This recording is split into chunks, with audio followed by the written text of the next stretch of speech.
not necessarily reflect any turning point of the war, and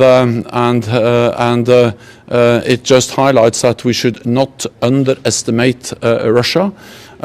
We must continue to provide support to Ukraine, and NATO allies have over the last year supported Ukraine with military and financial and economic support worth around or close to 150 billion euros, out of which 65 billion euros is military support.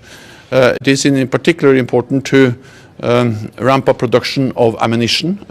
This is an issue that NATO allies have addressed for some time, and we are now going to agree new guidelines, new requirements for stockpiles of ammunition, ensuring that we both can replenish our own stockpiles, but also to continue to provide support to Ukraine. NATO allies have signed contracts, and I welcome that they have signed contracts with the defense industry to ramp up production, give them the long-term demand signals. And several NATO allies are also gone into joint projects of procurement of different types of ammunition, but also warehousing for ammunition.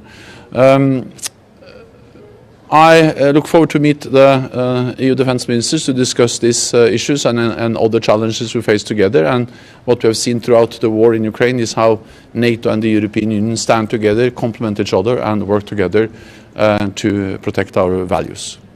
Secretary General, there have been reports that a pro-Ukrainian group attacked the Nord Stream pipelines last year.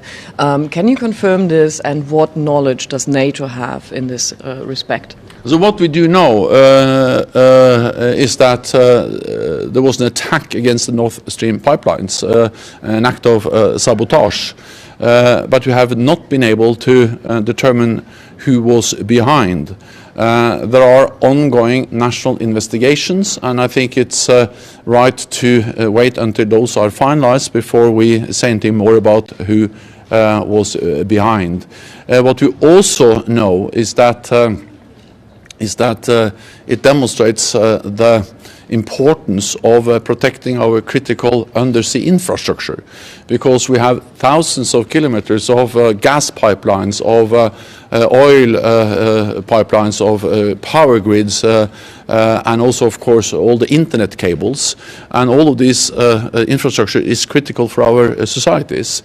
NATO has addressed this for many years, but after the attacks against the Nord Stream pipelines, we have stepped up. We have established a cell at the NATO headquarters to coordinate efforts among NATO allies, to share more information, to work with the private sector that often owns this infrastructure, and to do more to minimize the risk and increase the protection of critical undersea infrastructure. Coming back to ammunition, Mr. Stoltenberg, you yourself have repeatedly warned that Ukraine is running out of ammunition. Are you satisfied with the pace of EU countries and NATO countries in ramping up production capacities? This is now a war of attrition, which is a battle of logistics. This is about, getting the supplies, the ammunition, the fuel to the front lines, to the soldiers.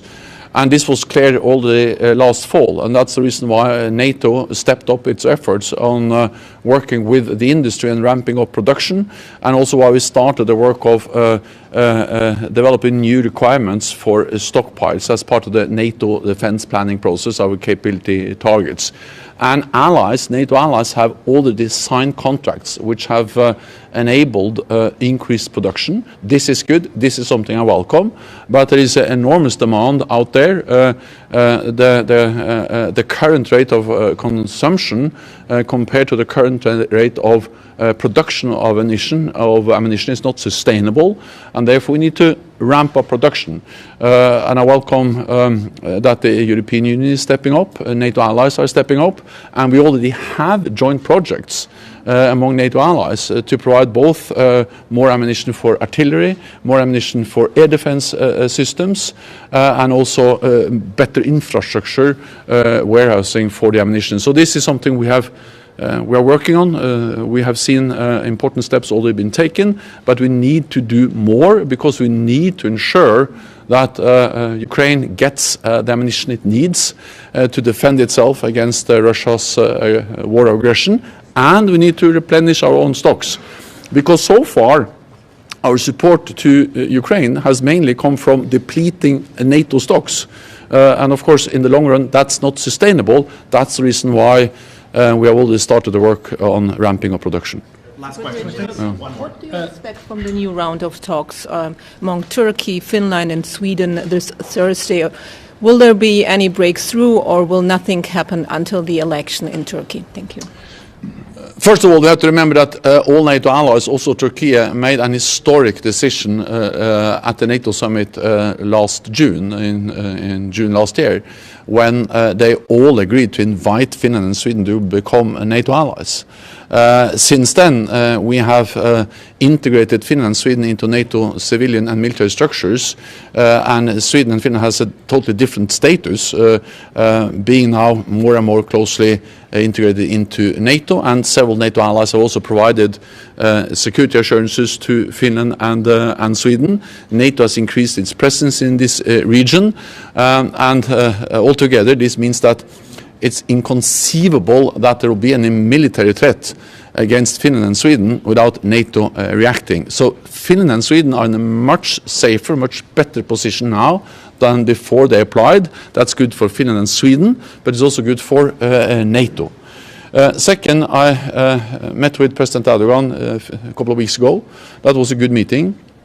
I was there to express my condolences after the earthquake, but also to discuss how NATO could provide support to Turkey after the earthquake. But we also discussed the way forward on membership, and we are making progress. President Erdogan agreed to restart the talks and to have a meeting, Finland, Sweden and Turkey, at the NATO headquarters tomorrow, and that in itself is an important thing after a long period without any talks. This is a process, and I don't expect the process to be concluded tomorrow, but I'm confident that Finland and Sweden will become NATO allies. This is a top priority, and we are going to continue to integrate Finland and Sweden into our alliance. Thank you very much. Thank you. Thank you.